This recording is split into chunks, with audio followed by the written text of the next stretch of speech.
नमस्कार, जनता टीवी देख रहे हैं आप। मैं हूं आपके साथ पूजा मोहन पांडे। बुलेटिन की शुरुआत बड़ी और अहम जानकारी के साथ मथुरा से बड़ी खबर सामने आ रही है। मथुरा से बड़ी खबर, अहम जानकारी। श्री कृष्ण जन्म स्थान प्रकरण में सुनवाई टल गई है। बड़ी खबर है, 30 तारीख तक सुनवाई टल चुकी है। बड़ी खबर, अहम जानकारी आपको दे रहे हैं। कंडोलेंस होने के चलते सुनवाई टली है। ठाकुर केशव देव और अन्य विग्रहों पर सुनवाई होनी थी। 23 दिसंबर से ही ये मामला लगातार विचाराधीन चल रहा है। दावा किया गया था महेंद्र प्रताप सिंह के दावे पर सुनवाई होनी थी, लेकिन फिलहाल 30 तारीख तक के लिए सुनवाई टल चुकी है।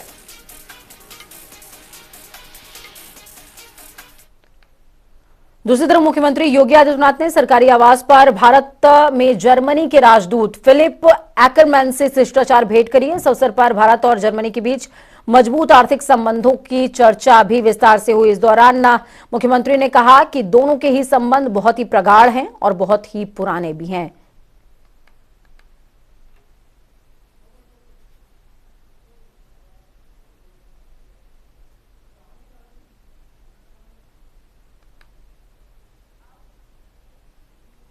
बिहार में जब आरजेडी नेता और शिक्षा मंत्री चंद्रशेखर ने रामचरितमानस को लेकर बयान दिया था, तो उस पर बीजेपी कहीं ना कहीं आक्रामक हुई थी, वे शांत हो गई थी। लेकिन अब समाजवादी पार्टी के सबसे बड़े पिछड़े वर्ग के चेहरे स्वयं प्रसाद मौर्य ने बयान दिया है। स्वयं प्रसाद मौर्य ने रामचरितमानस को लेकर कहा कि ये बकवास है, दलित विरोधी है। सपा ने इस बयान से पिंड छुड़ाने के बजाय फिलहाल खामोशी इख्तियार की हुई है। तो वहीं पिछड़ी और दलित समाज की प्रतिक्रिया का भी इंतजार कर रही है सपा। समाजवादी पार्टी इसे स्वयं प्रसाद मौर्य का निजी बयान बताकर पल्ला झाड़ना चाहती है, लेकिन पार्टी को यह भी लग रहा है कि इस बयान के दो पहलू हो सकते हैं, एक धार्मिक पहलू, दूसरा सामाजिक पहलू। हो सकता है कि सामाजिक पहलू का लाभ सपा को मिल जाए। की गई है। देखिए, रामचरितमानस को लेकर मुझे कोई एतराज नहीं है, लेकिन रामचरितमानस के कुछ अंश जिसमें जातियों को इंगित करते हुए, वर्ग विशेष को इंगित करते हुए, वर्ण विशेष को इंगित करते हुए कटाक्ष किया गया है, अपमानजनक टिप्पणियां की गई हैं।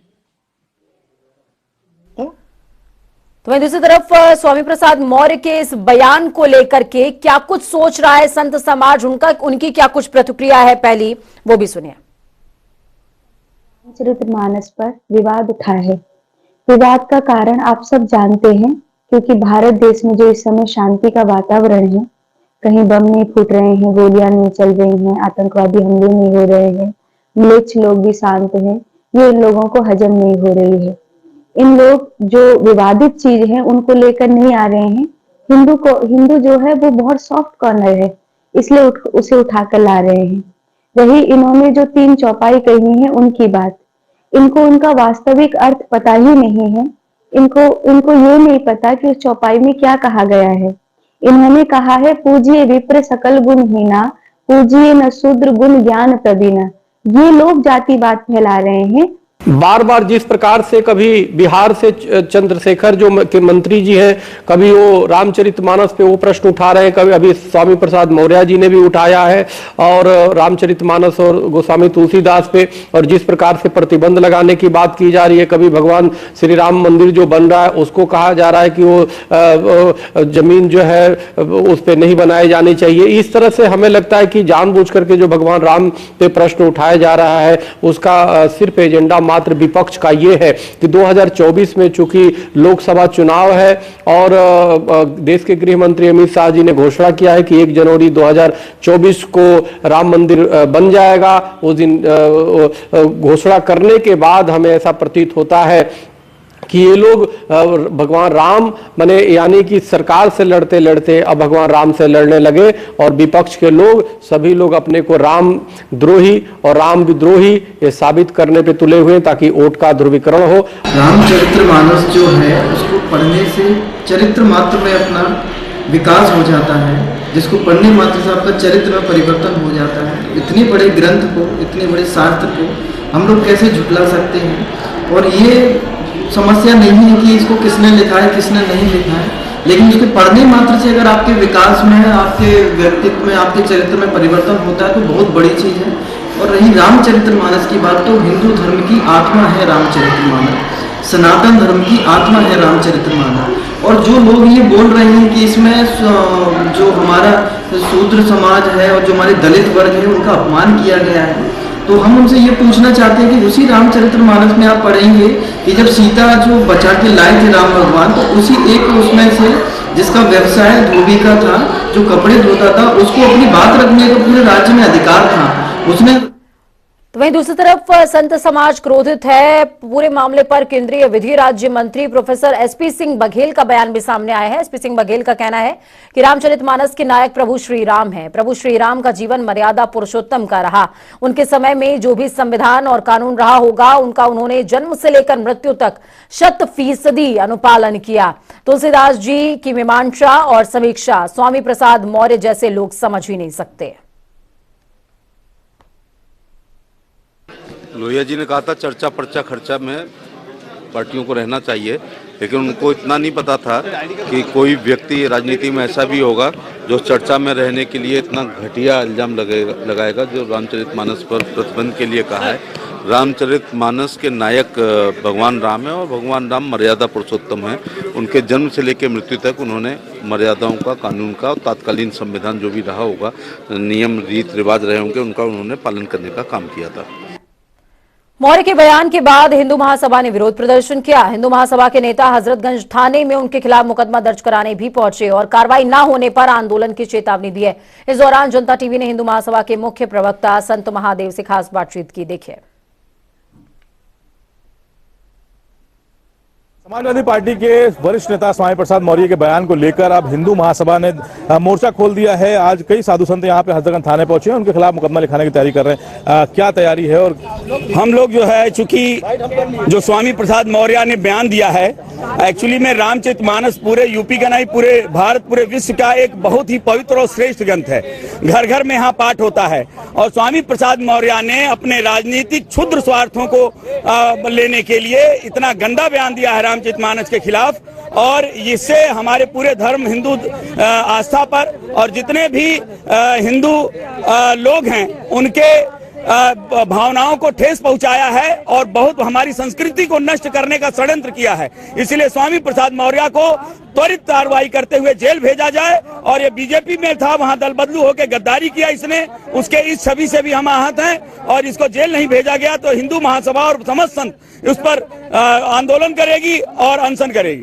लेकिन स्वामी प्रसाद मौर्य ने जिन मुद्दों को लेकर बात की है और कहा है कि रामचरितमानस में कुछ ऐसे अंश हैं जिसको लेकर उन्होंने सवाल उठाया, उस पर आपका क्या कहना है? कोई ऐसा अंश नहीं है और हमारे धार्मिक शास्त्र ग्रंथ बहुत ही गूढ़ हैं और उनको समझने के लिए मैं चैलेंज करता हूं, स्वामी प्रसाद मौर्य कहीं किसी मंच पर आ जाए और मेरे प्रश्नों का जवाब दे दे और मैं रामचरितमानस के प्रत्येक चौपाई का जवाब देने के लिए तैयार हूं। और उसके अभी घर के सामने, उसका कोठी के सामने हम जा रहे हैं घेराव करने और उससे कहने जा रहे हैं कि दम हो तो महादेव बाबा का सामना कर। आज तेरे को हम ना समझा दिए कि रामचरितमानस में क्या है तो बताना।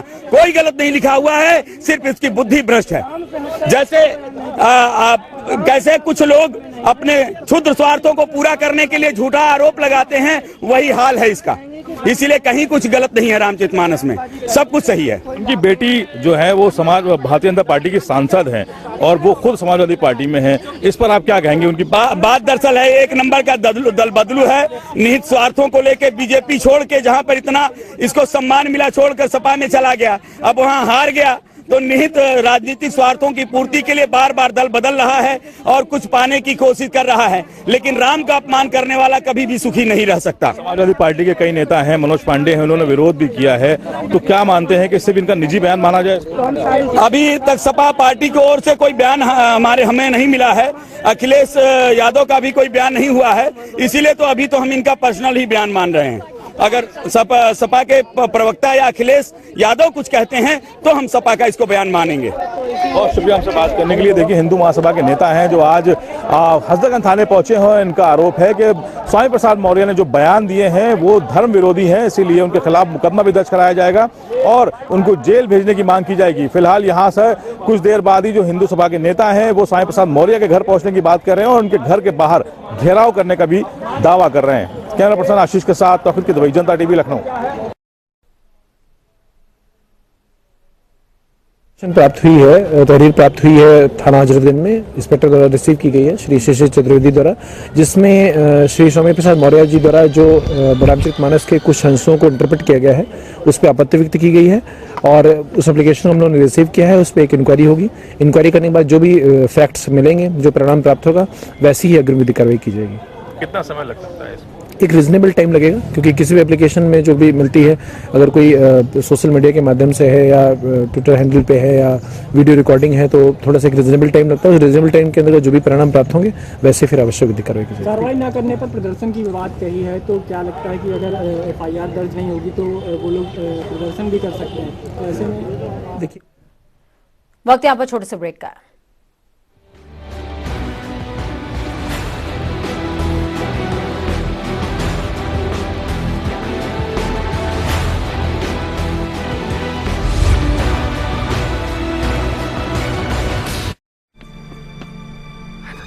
क्या जज साहब गायब हैं?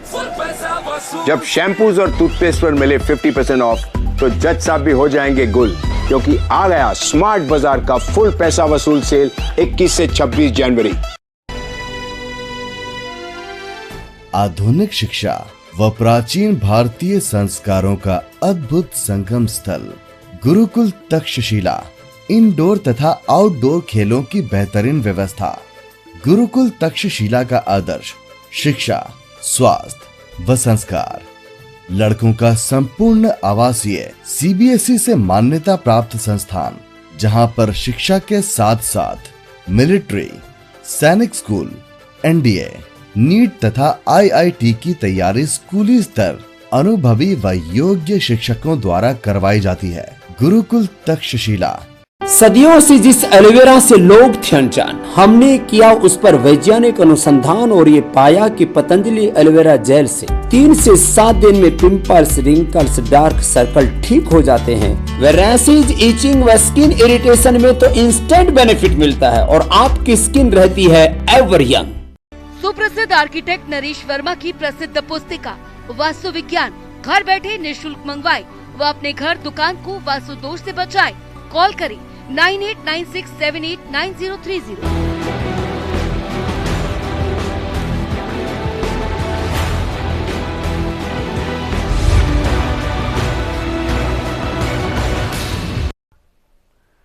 ब्रेक के बाद स्वागत है। कानपुर के बिकरू कांड में मुख्य आरोपी रहे और एनकाउंटर में मारे गए गैंगस्टर विकास दुबे के सील घर में चोरी की वारदात हुई है। विकास दुबे की पत्नी ऋचा दुबे की माने तो उनके घर में 2 बार चोरी की वारदात हुई। यहां घर फिलहाल सील है। लखनऊ के कृष्णा नगर स्थित घर में विकास दुबे की पत्नी को प्रशासन ने जो है वहां से बाहर निकाल दिया। जुलाई 2022 से विकास दुबे का लखनऊ के कृष्णा नगर का मकान गैंगस्टर एक्ट में सील चल रहा है। विकास दुबे की पत्नी ऋचा दुबे ने अपने घर में चोरी की शिकायत पुलिस में की। इससे पहले बीती 16 जनवरी को भी विकास दुबे की पत्नी ऋचा दुबे ने सील मकान में चोरी की शिकायत की थी।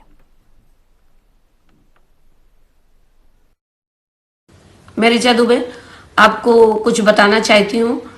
मेरा 2022 में जुलाई 23 को घर सील किया गया था, जिसकी कस्टोडियन कानपुर DM, बिल्लौर तहसीलदार और कृष्णनगर थाने को बनाया गया था। अब 14 तारीख की रात से कंटिन्यू बराबर चोरियां हो रही हैं, जिसमें मेरे पड़ोसी ने इसकी 112 पे कॉल करके इन्फॉर्मेशन भी दी, पर थाना इंचार्ज कह रहे थे कि ऋचा दुबे ये गलत इन्फॉर्मेशन दे रही हैं। और कल की रात तारीख 22 तारीख की रात में फिर से कल चोरी हुई, और जिसका साक्ष्य ये है कि टीवी, मेरे घर का सारा फर्नीचर गेट के सामने रखा हुआ है।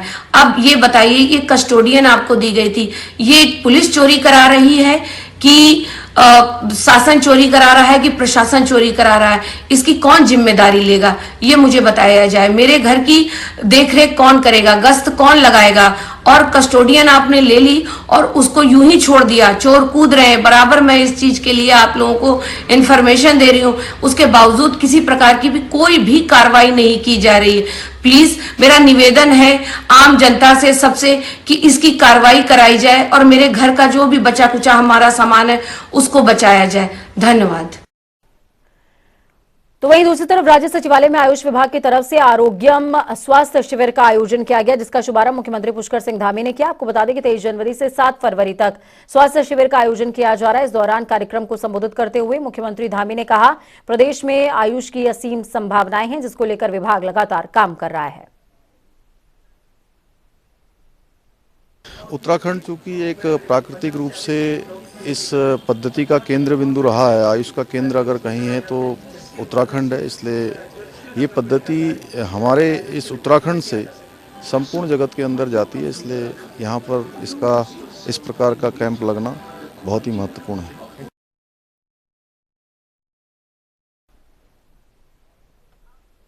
तो वहीं दूसरी तरफ उत्तराखंड में देवस्थानम बोर्ड को लेकर पूर्व मुख्यमंत्री त्रिवेंद्र सिंह रावत के बयान पर तीर्थ पुरोहितों ने फिर से मोर्चा खोल दिया है।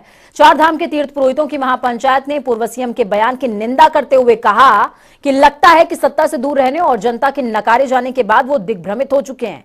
यही वजह है कि वो जोशीमठ आपदा जैसे संवेदनशील मुद्दे पर उल जुलूल बयान देकर सस्ती लोकप्रियता हासिल करना चाहते हैं। महापंचायत ने मीडिया को जारी बयान में कहा है कि पूर्व सीएम अपने बयान पर माफी मांगे, अन्यथा वो चार धामों में उनके खिलाफ मोर्चा खोल देंगे। साथ ही कहा है कि प्रधानमंत्री उत्तराखंड के विकास और देश के विकास में दिन रात काम कर रहे हैं, लेकिन क्या उनके लिए किसी संस्थान और बोर्ड की आय से एकत्र होने वाले बजट का इंतजार होगा? ऐसे में जोशीमठ का पुनर्निर्माण के लिए देवस्थानम बोर्ड से होने वाली आय की बात कहना बेहद गलत है। इस विषय पर केदारनाथ धाम के पंडा विनोद शुक्ला, गंगोत्री धाम से रजनीकांत सेमवाल और महापंचायत के अध्यक्ष सुरेश सेमवाल ने क्या कुछ कहा है वो भी आपको सुनाएंगे।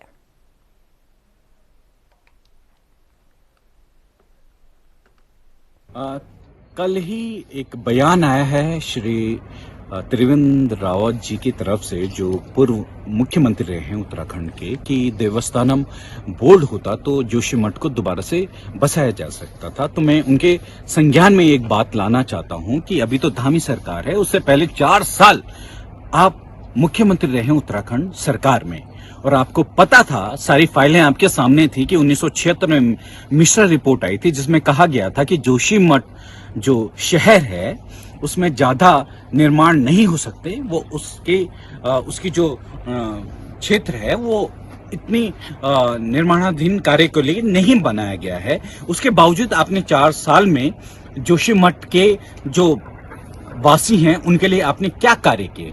उनके पुनर्वास का आपने कोई कार्य किया? वहां के विकास का कोई कार्य किया? आपने कुछ भी नहीं किया। और आप आज की सरकार को, अपनी ही बीजेपी सरकार को कटघरे में खड़े कर रहे हैं, और आप कह रहे हैं कि देवस्थानम बोर्ड होता तो विकास होता।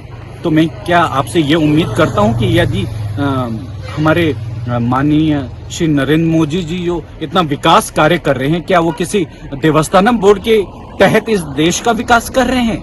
सुना त्रिवेंद्र जी को बोलते हुए, और मैं तो ये बोलना चाहता हूँ, मिश्रा जी की रिपोर्ट आ चुकी थी, मिश्रा जो बना था एक, उसमें जब उनकी रिपोर्ट आ चुकी थी तो आज तक त्रिवेंद्र जी क्या कर रहे थे? उन्होंने क्यों नहीं उनकी दरारों को, उनकी व्यवस्थाओं को, उनकी दीवारें लगाई या उनकी व्यवस्थाएं कराई? वो तो इनसे पहले मुख्यमंत्री थे, और ये मुख्यमंत्री इतना जुझारू और इतना जो रात दिन वहाँ पड़ा हुआ है खुद का, और सारा काम कर रहा है। ऐसे मुख्यमंत्री को नाकाम बनाने की कोशिश समझ रहा हूँ मैं। इस समय तो साथ देना चाहिए और ज्योतिर्मठ को बचाना चाहिए, सनातन की धरोहर है वहाँ पर, उसको बचाना चाहिए। तो त्रिवेंद्र जी को इन शब्दों को अपने वापस लेना चाहिए और इसमें सहयोग करना चाहिए सरकार का, अपनी सरकार को डिफेम नहीं करना चाहिए इन शब्दों के साथ। धन्यवाद। जय गंगा। जय श्री केदार। आज समाचार पत्रों के माध्यम से अवगत हो रहा है कि पूर्व मुख्यमंत्री जी कह रहे हैं कि देवस्थानम बोर्ड होता तो 100 करोड़ का जो है पैकेज मिलता, लेकिन वर्तमान मुख्यमंत्री माननीय जो है धामी जी ने जो है 200 करोड़ पैकेज की जो है घोषणा पहले कर दी है, और वो केंद्र से भी हम लोगों के लिए सहायता मांग रहे हैं। मैं माननीय मुख्यमंत्री जी का धन्यवाद करता हूं, लेकिन त्रिवेंद्र सिंह रावत जी जो है थोड़ा अपनी जो बुद्धि इनकी भ्रष्ट हुई है, इसको थोड़ा इसकी शुद्धि हो जाए और ये देवस्थानम बोर्ड का खाका जो है बंद कर दें, यही मेरी बाबा से प्रार्थना है। और मैं वर्तमान मुख्यमंत्री जी का धन्यवाद करता हूँ। जय श्री केदार। पूर्व मुख्यमंत्री त्रिवेंद्र सिंह रावत ने एक बार फिर से बीजेपी सरकार की नीतियों पर हमला बोला है।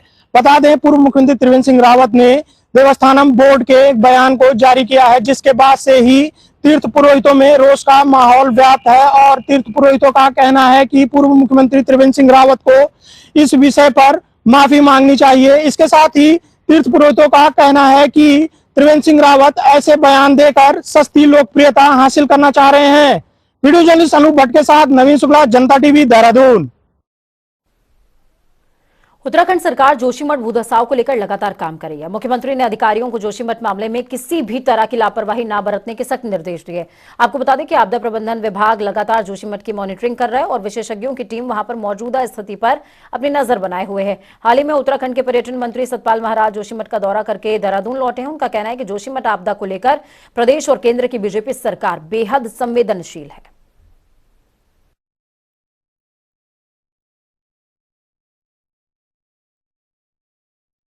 सड़कों में दरार आई है और थोड़ा सा लैंड स्लाइडिंग हुई है, लैंड हैज बीन संक, तो उसको देखते हुए उसमें उसकी मरम्मत की जाएगी। और निश्चित रूप में मैं जब जोशीमठ गया था तो मैंने देखा था कि लोगों ने अपने घरों के नीचे सेफ्टी टैंक्स बना दिए हैं और उसके अंदर कोई भी प्रॉपर ड्रेनेज सिस्टम नहीं है। ऐसी स्थिति के अंदर क्या होता है कि जब कोई सोते फूटते हैं या कोई जिस प्रकार का प्रेशर पड़ता है तो उससे पानी जो है मट्टी को लेकर के निकलता है और वहां पर काफी कैविटी हो जाती है। उसी कैविटी के जरिए थोड़ा सा जोशीमठ जो है वो धंसा है। सीएम साहब ने 2-3 इम्पोर्टेंट विषय पे चर्चा की।